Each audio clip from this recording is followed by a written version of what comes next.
There are a ton of ERP systems to choose from in the marketplace, so much so that it can be overwhelming to determine what the right software, the right category of software is for you.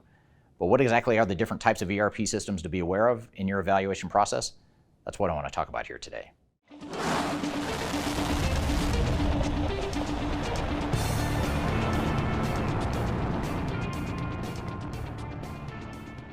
My name is Eric Kimberling. I'm the CEO of Third Stage Consulting. We're an independent consulting firm that helps clients throughout the world reach their third stage of digital transformation success.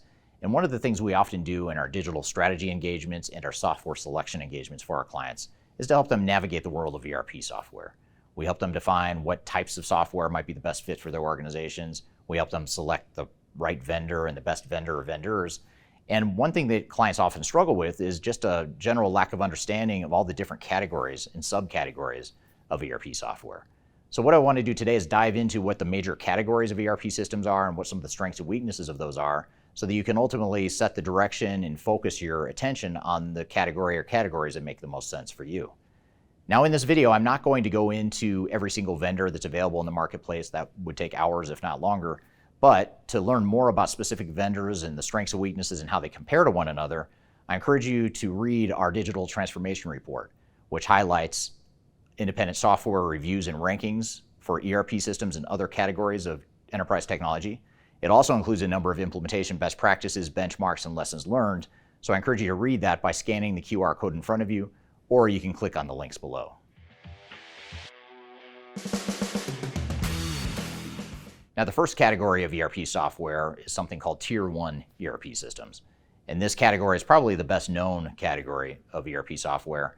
And Tier 1 essentially means that these are ERP systems that are large, big systems that can do a lot of different things for larger organizations. So this would include systems such as SAP S/4HANA. That's a technology that's used by a lot of Fortune 500 and Fortune 1000 multinational organizations. There's another product called Oracle Fusion, or it's also commonly referred to as Oracle ERP Cloud. It's from the software vendor Oracle, and that's their flagship product for larger organizations. And finally, many organizations would consider Microsoft Dynamics 365 Finance and Operations a Tier 1 ERP system because it's built to handle some of the more complex and diverse needs of larger organizations. So these are just a few examples of the Tier 1 systems. There's not many of them, but if you're a larger organization or a more complex organization, chances are fairly high that you might focus your efforts on evaluating some of the Tier 1 ERP systems in the marketplace.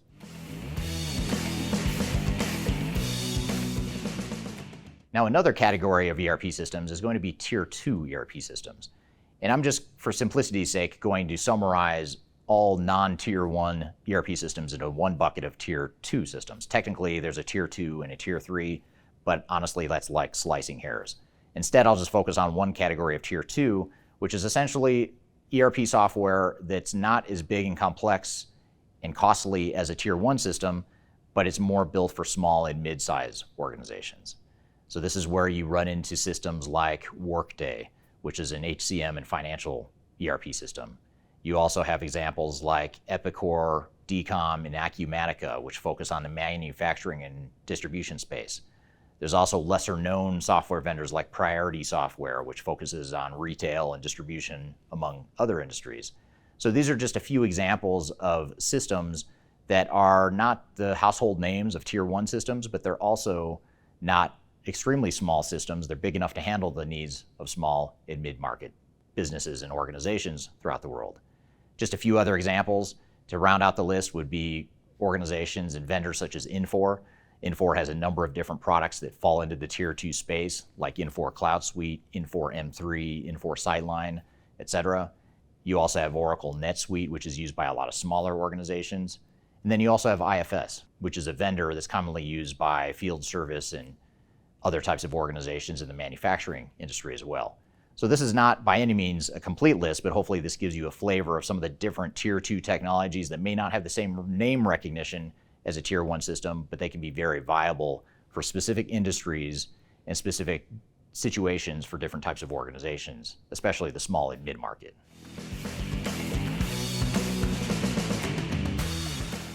Now, another category of ERP systems is going to be the best-of-breed systems.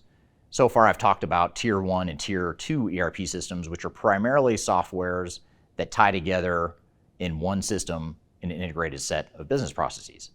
Best of breed, however, is more focused on one specific function within an overarching organization. So in other words, instead of deploying one single ERP system, you might go deploy a CRM system, a customer relationship management or Salesforce automation software. It could be that you deploy a separate HR technology like a Workday or SuccessFactors. It could be that you're looking for a supply chain focused solution like a Manhattan Associates or Blue Yonder or JDA, et cetera. So those are just a few examples of subcategories within ERP, but these subcategories have specific systems that focus on those areas. Now, it's worth noting that in addition to best of breed that focuses on individual functions within an organization, Tier 1 and Tier 2 ERP systems also provide modules in many cases that can address those specific needs. So oftentimes organizations, though, will go to a best of breed model because the best of breed solutions oftentimes can provide deeper and more robust capability in that one area because they're not trying to be everything to everyone, they're more specialized. So best of breed ERP software is another important category within the tech space.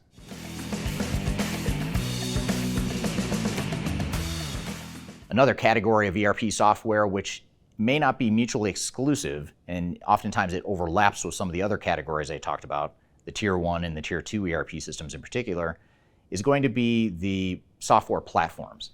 So software platforms are a technology that not only provides operational capabilities and business processes and workflows, but it provides a platform for either you, your organization, and or third-party developers to add on or extend or change the functionality of that core software. So one common example of a software platform would be Salesforce. A lot of people know the vendor and the product Salesforce as a CRM or a customer relationship management software. However, what a lot of people don't know is that Salesforce also provides a platform that third-party developers and individual organizations can go build tools on that Salesforce platform to extend the capabilities or to change the capabilities to fit certain industries or certain functions to provide a true integrated and complete ERP solution. So a lot of organizations today are focused less on evaluating and deploying software applications, and they're focusing more on deploying platforms that can evolve and change over time.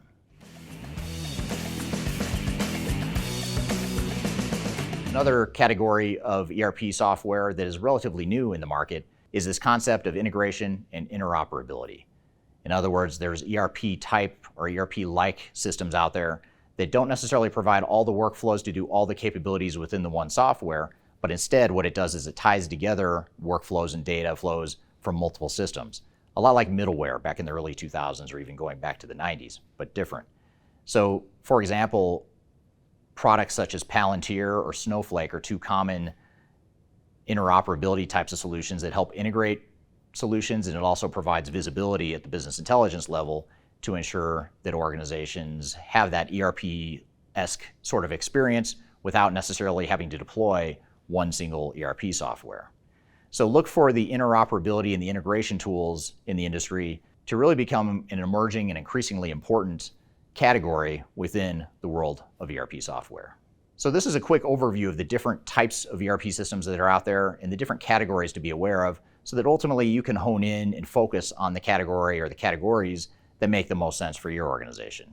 If you were to focus on all of these categories, you're going to get overwhelmed with analysis paralysis most likely, but instead we want you to focus on the categories that seem to make the most sense for your organization. Now, for a deeper understanding of specific vendors and specific solutions and the pros and cons of those different solutions, I encourage you to read our digital transformation report. It's an annual report we publish each year that includes a number of independent software reviews and rankings, as well as an overview of some of the best practices and lessons learned from helping digital transformations throughout the world. So I hope you found this information useful and hope you have a great day.